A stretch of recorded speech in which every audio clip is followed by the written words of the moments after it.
이 세상에서 가장 두려운 것이 있다면 그것은 죽음일 것입니다. 세상에 가장 무서운 사람이 있다면 그것은 죽음을 두려워하지 않는 사람일 것입니다. 기독교의 본질은 십자가와 부활입니다. 부활 신앙은 우리로 하여금 죽음을 뛰어넘게 하고 강한 사람이 되게 합니다. 우리는 십자가와 부활을 믿는 사람들입니다.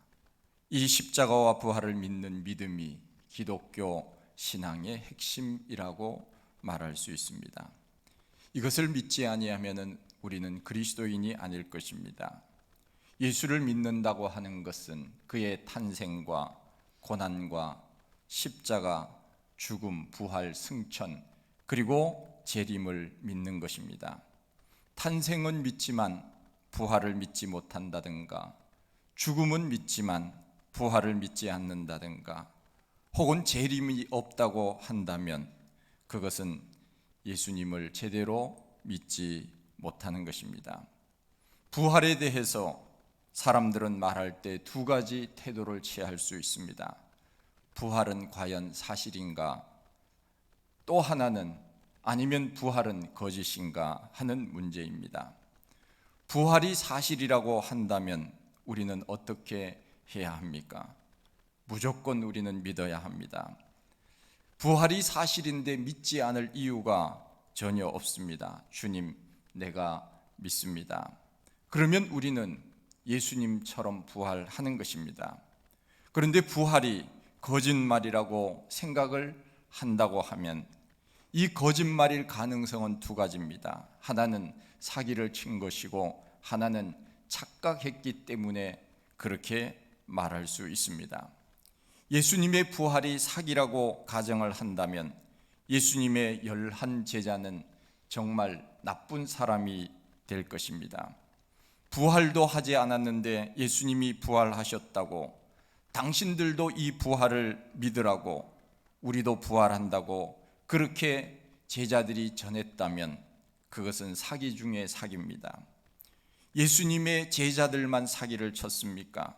그뿐 아닙니다. 고린도전서 15장 6절 말씀에 보면 500여 형제들이 예수님의 부활을 보았다고 기록을 하고 있습니다. 한두 사람이 보았다고 한다면 아마 이것은 잘못 보았을 수도 있을 것입니다. 그런데 한두 명도 아닙니다. 10명, 20명도 아닙니다. 500명 이상이 예수님의 부활을 보았다고 증언한다면 아마 이 사람들은 잘못된 증인으로 집단 사기를 친 것이 아니겠습니까? 그런데 이상한 것은 500명이 서로 입을 맞추어서 너도 보았냐? 나도 보았다. 예수님이 다시 살아난 것을 보았다고 서로 이렇게 말할 수 있는 것, 이것은 쉬운 일이 아닙니다. 이렇게 말할 수는 없습니다. 한두 사람이 입을 맞추어서 거짓을 꾸밀 수는 있어도 이렇게 많은 사람들이 입을 맞추어서 거짓말을 집단으로 하기는 쉽지 않습니다. 설령 그렇게 말한다고 해도 그것이 어떻게 2000년 역사 속에서 여전히 그것이 거짓으로 판명되지 아니하고 수많은 사람들이 그 사실을 믿고 있는 것이겠습니까? 바울도 마찬가지입니다. 바울도 예수님의 부활을 전하면서 평생 전도자로 살지 않았습니까?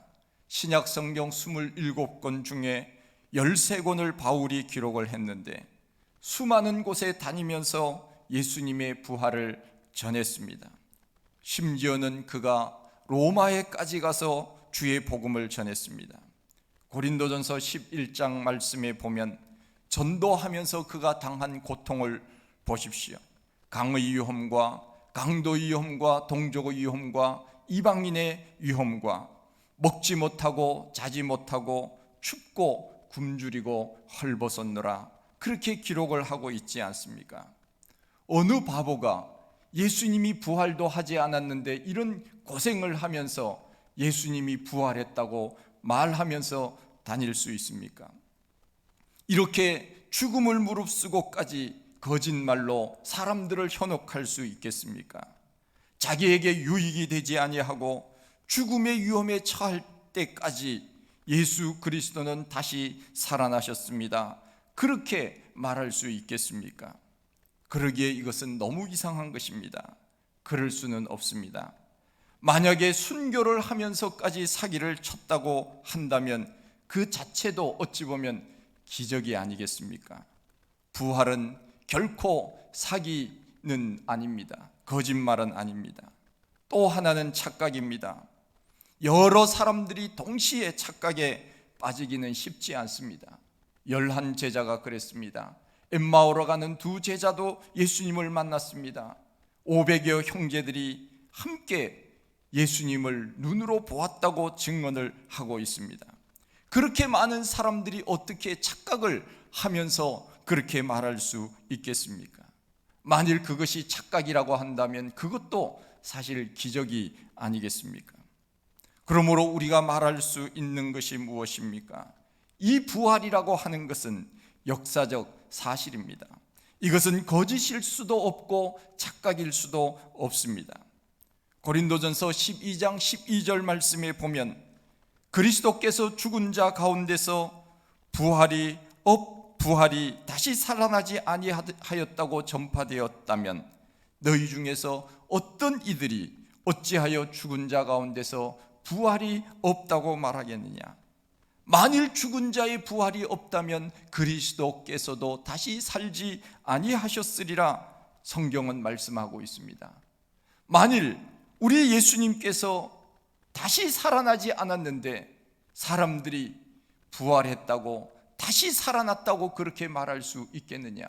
또한 예수님께서 부활하셨는데 어떻게 부활이 없다고 말할 수 있겠느냐? 우리 주님께서는 바울을 통하여 말씀하고 있습니다. 우리의 바라는 것들이 다만 이 생뿐이면 모든 사람 가운데 우리가 더욱 불쌍한 자가 되리라. 성경은 분명히 말씀하고 있습니다. 예수님의 부활이 만약 진짜가 아니라고 한다면 이 세상에서 가장 불쌍한 사람들이 누구냐? 바로 부활을 믿고 사는 그 사람들이 가장 불쌍할 것이라고 성경은 말씀하고 있습니다. 우리가 오늘 부활절을 맞이하여서 주님 앞에 이렇게 나와서 예배를 드리고 있지 않습니까? 부활이 없다면 우리는 이 자리가 얼마나 어리석은 자리이며 헛된 시간을 보내고 있는 자리이겠습니까? 주일에 사람들은, 믿지 않는 사람들은 자기의 볼일을 보러 다닙니다. 꽃구경도 갑니다. 친구도 만납니다. 여러 가지 해야 할 일들이 얼마나 많이 있습니까? 그러나 우리는 교회에 나와서 하나님 앞에 예배를 드리고 봉사하면서 이렇게 하나님 앞에 시간을 드리는 것, 이것이 얼마나 귀하고 아름다운 일입니까? 부활을 믿는 사람만이 할 수 있는 것입니다. 만일 우리가 바라는 것이 이 세상의 것이 전부라고 한다면 우리는 이 세상에서 가장 불쌍한 자가 될 것이라고 말씀하고 있습니다. 저도 불쌍하고 여러분들도 불쌍합니다. 저는 고등학교를 졸업하고 신학대학에 들어갔습니다. 신학대학에 들어간 것은 목사가 되려고 간 것입니다. 저는 젊음을 들였습니다. 지금까지 설교를 하면서 예수님의 부활을 전하고 천국 복음을 전하고 있습니다. 예수님의 부활이 사실이 아니라고 한다면 저는 지금까지 전한 것이 다 사기가 아니겠습니까? 거짓이 아니겠습니까? 천국도 없는데 성도들에게 천국이 있으니 잘 믿자고 말하고 믿지 않는 사람들에게는 예수 믿고 천국 가야 된다고 그렇게 전했다면 이것이 얼마나 가증스러운 일이겠습니까? 그러나 저는 분명히 믿기 때문에 이 목회 사역이 얼마나 귀하고 아름다운 일인지 모릅니다. 예수 믿으면 죽지만은 그러나 이 육신이 새로운 존재로 변화되어 영원한 하나님의 나라에서 살 것을 생각한다면 이 목회 사역이라고 하는 것이 얼마나 귀한 일인지 늘 감사할 뿐입니다. 성경은 말합니다. 우리의 바라는 것이 다만 이 세상뿐이라고 한다면 모든 사람 가운데 우리가 가장 불쌍한 자가 되리라. 그러나 이제 그리스도께서 죽은 자 가운데서 다시 살아나셔서 잠자는 자들의 첫 열매가 되셨도다 말씀하고 있지 않습니까? 그러기에 저는 이 생명을 살리는 이 사역이 가장 세상에서 가치 있고 의미 있는 일인 줄 알고 이 사역을 할 때마다 늘 감사한 마음이 있습니다. 부활도 없는데, 예수님이 다시 살지도 않았는데 성경이 거짓말로, 바울이 거짓말로 이것을 기록을 했겠습니까? 예수님의 제자들이 거짓말로 이것을 기록하고 그것을 전하면서 죽음을 무릅쓰고 다녔겠습니까? 결코 그렇지 않다고 저는 믿습니다. 전문직이라고 하는 것은 사실 처음에는 전문직은 세 가지였다고 합니다. 목사, 의사, 변호사, 이 사람들이 전문직입니다. 전문직은 공통점이 무엇인가? 전부 생명과 사람을 존중하는 일들입니다. 생명을 귀하게 여기는 것, 이 세상의 수많은 사람들이 예수 믿고 천국 가기를 원하는 것, 이것이 바로 목사가 해야 할 일이고 하나님이 또한 우리에게 주신 사명이 아니겠습니까? 사람들은 그렇게 말합니다. 죽은 다음에 알 것이 뭐냐? 죽은 다음에는 다 끝이다, 그렇게 말하기도 합니다.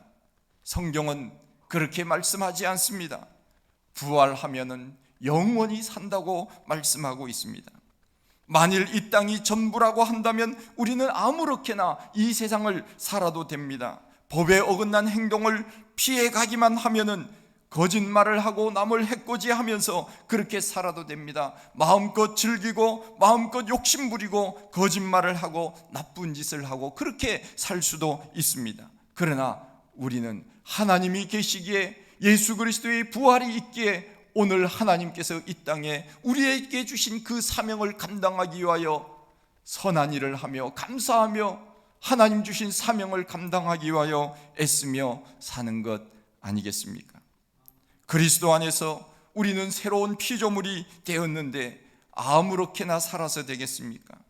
부활을 믿는 사람이라면 그 부활의 몸에 맞는 모습으로 사는 것 마땅한 것이 아니겠습니까? 요한복음 14장 19절 말씀에 보면은 조금 있으면 세상은 다시 나를 보지 못할 터이로되 너희는 나를 보리니 이는 내가 살았고 너희도 살겠음이라. 우리 예수님께서 분명히 말씀하고 계십니다. 내가 살았고 너희도 다시 살아나리라. 그렇습니다. 예수님의 부활이 나와 무슨 관계가 있습니까? 그것은 곧 예수님께서 부활하심으로 인하여서 나도 부활하기 때문에 이 부활이 귀한 것입니다. 만일 예수님만 부활하셨다고 하면은, 나와 관계가 없다고 하면 그 부활이 무슨 의미가 있겠습니까? 우리 주님께서 다시 살아나셨기에 너희도 다시 살아나리라. 우리 주님께서 분명히 약속하셨습니다. 그러기에 우리는 그 부활을 믿고 오늘 우리가 믿음 생활하는 것이 아니겠습니까? 그런데 문제가 있습니다. 예수 믿지 않는 사람도 부활한다는 것입니다. 어떻게 부활합니까? 요한복음 5장 28절 이하의 말씀에 보면 이렇게 기록을 합니다. 이를 기이 여기지 말라. 무덤 속에 있는 자가 다 그의 음성을 들을 때가 오나니 선한 일을 행하는 자는 생명의 부활로, 악한 일을 행한 자는 심판의 부활로 나오리라. 영생의 부활과 영벌의 부활이 있다고 말씀합니다. 예수 믿는 사람은 생명의 부활로, 믿지 않는 사람들은 심판의 부활로 지옥에서 영원히 산다는 것입니다. 이것은 우리 주님께서 말씀하신 내용입니다. 우리가 이 십자가와 부활이, 이 복음, 이것을 우리가 믿는 것은 바로 예수님께서 이와 같이 우리들에게 약속하셨기 때문에 믿는 것 아닙니까? 성경은 약속의 책입니다. 약속하시고 하나님께서는 그대로 이루어가고 계시는 것입니다. 만일 약속이 없었는데 우리는 영원히 천국에 가고 싶어요, 우리가 하나님께서 기도했는데 주시겠다고 말씀하지도 않았는데 달라고 한다면 그것은 우리가 하나님 앞에 억지로 달라고 하는 것이겠지요. 그러나 성경은 말씀합니다. 구하면 주신다. 그 약속을 믿고 기도하듯이 우리 예수님께서 믿으면 영원히 산다고 하는 그 약속에 근거하여서 오늘 우리가 이렇게 믿음 생활하는 것 아니겠습니까? 베드로라고 하는 사람을 보십시오. 그는 예수님이 십자가에 못 박혀 죽으실 때 그는 예수님의 그 십자가를 외면하고 도망을 갔던 사람입니다. 다른 제자들보다 앞장서서 나는 예수님이 십자가를 질 때 그러한 일이 있더라도 나는 결코 주님을 부인하지 않겠습니다. 그렇게 말했던 사람이, 예수님이 신문을 받고 십자가를 질 때 그는 예수님을 3번씩이나 부인한 사람이 아닙니까? 그런데 부활의 예수님을 만난 이후에 그의 삶은 완전히 달라졌습니다. 부활의 복음을 증거하면서 이 땅을 살다가 그는 나중에 십자가에 거꾸로 매달려 순교한 사람이 베드로가 아닙니까? 이 용기가 어디서 생긴 것입니까? 베드로는 두 눈으로 예수님을 분명히 보았기 때문입니다. 부활의 예수님을 분명히 만났기 때문에 베드로에게는 담대함이 생긴 것입니다.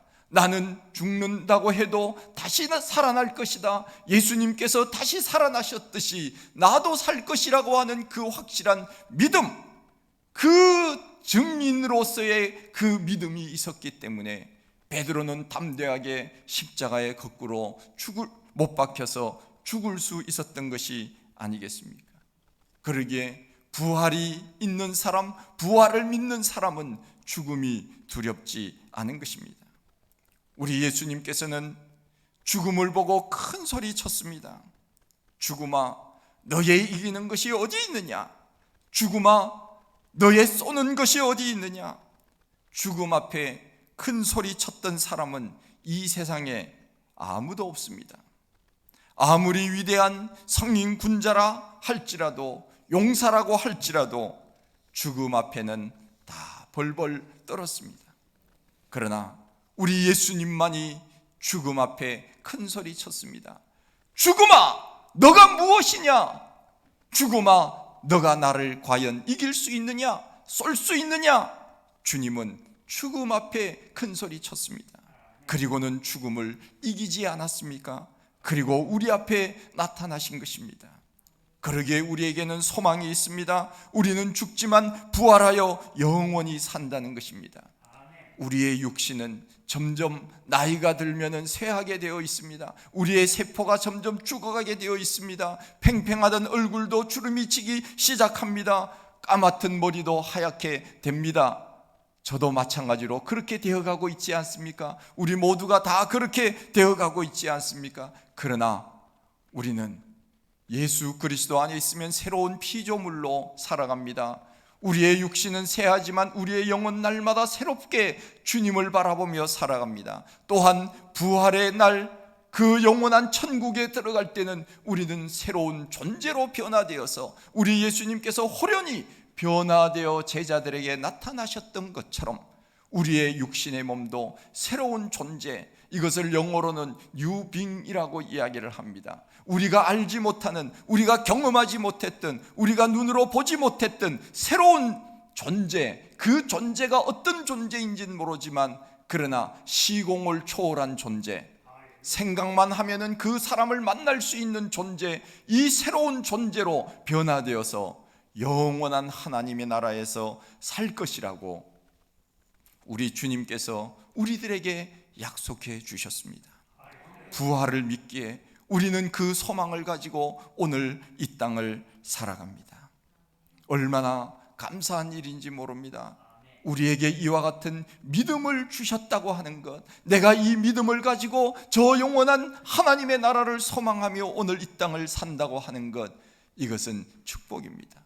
장로님 기도하신 것처럼 믿음이라고 하는 것은 금보다도 귀합니다. 정말 금보다도 귀한 믿음을 가지고 있지 않으면 이 자리에 나올 수 없습니다. 이 자리에서 주님을 주여라고, 하나님을 아버지라고 고백할 수가 없습니다. 우리에게 그 귀한 믿음을 하나님께서 주셔서 오늘 우리는 바른 땅에 딛고 살지만 머리는 언제나 저 영원한 하나님의 나라를 바라보면서 그렇게 우리가 살아가고 있지 않습니까?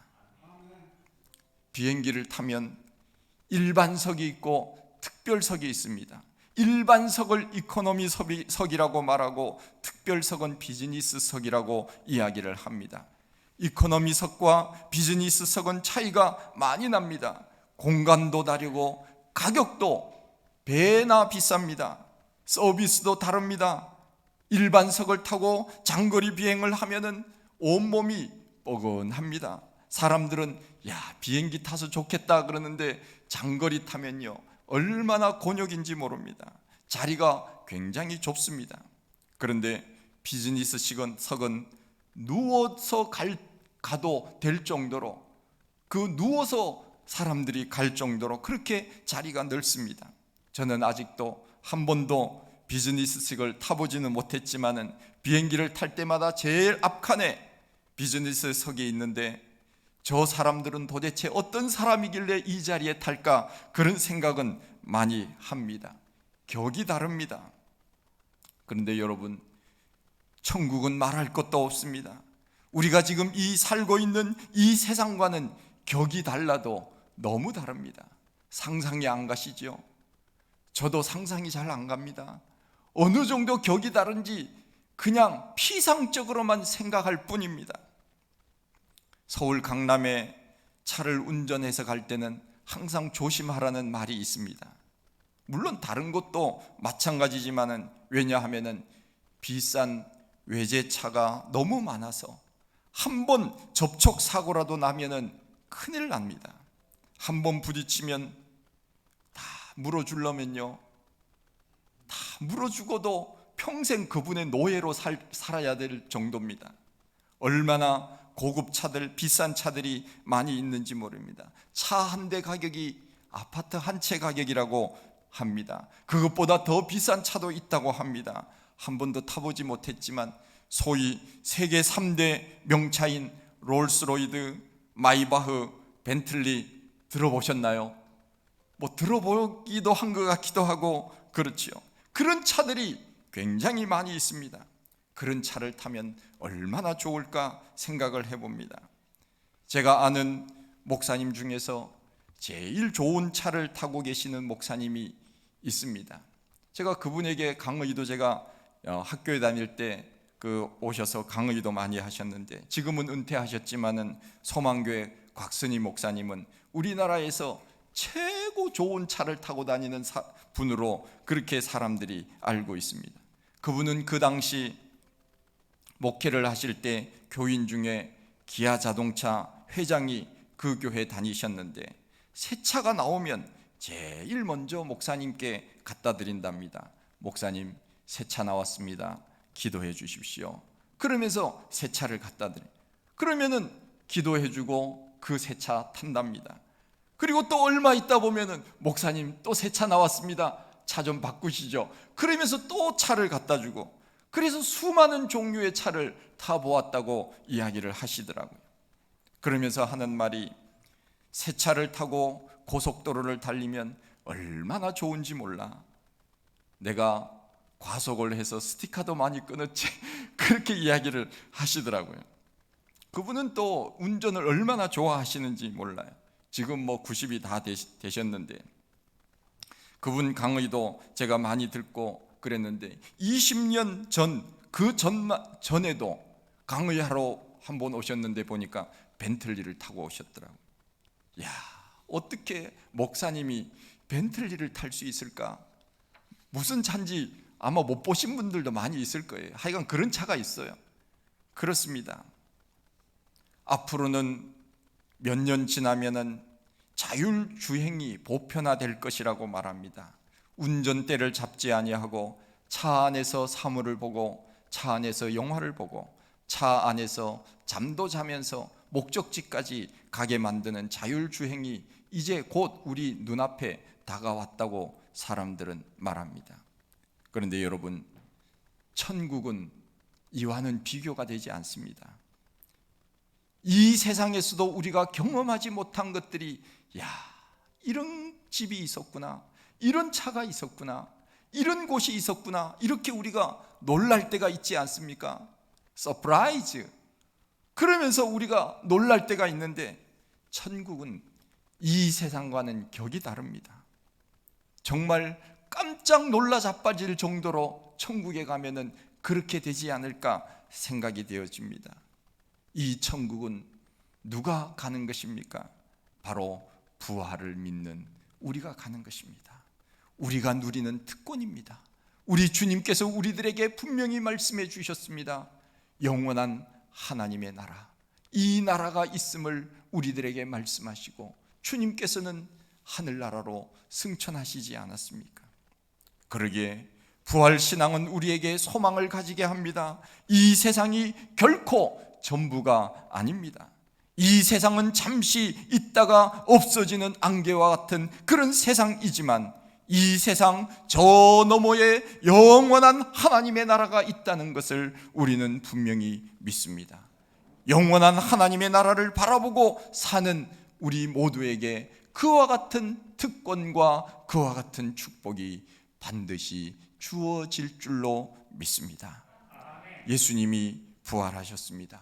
우리도 새로운 존재로 변화되어서 하나님의 나라에서 살 것입니다. 이것을 기억하고 부활 소망을 가지고 오늘도 이 땅을 승리하며 살아가는 우리 모두가 다 되시기를 원합니다. 하나님 아버지, 참 감사합니다. 세상 사람들은 알지도 못하고 믿으려고 하지 않지만 우리들에게 이 믿음 주셔서 오늘 이 땅을 살아가지만 영원한 하나님의 나라로 우리가 소망을 가지고 살아갈 수 있는 귀한 은혜 주시니 감사합니다. 이 육신의 몸은 점점 쇠하여지지만 그러나 새로운 존재로 변화되어서 영원한 하나님의 나라에 갈 것을 분명히 저희들은 믿습니다. 이 소망 붙들고 믿음 지켜 사는 우리 모두가 다 되게 하여 주시옵소서. 예수님 이름으로 기도하옵나이다. 아멘.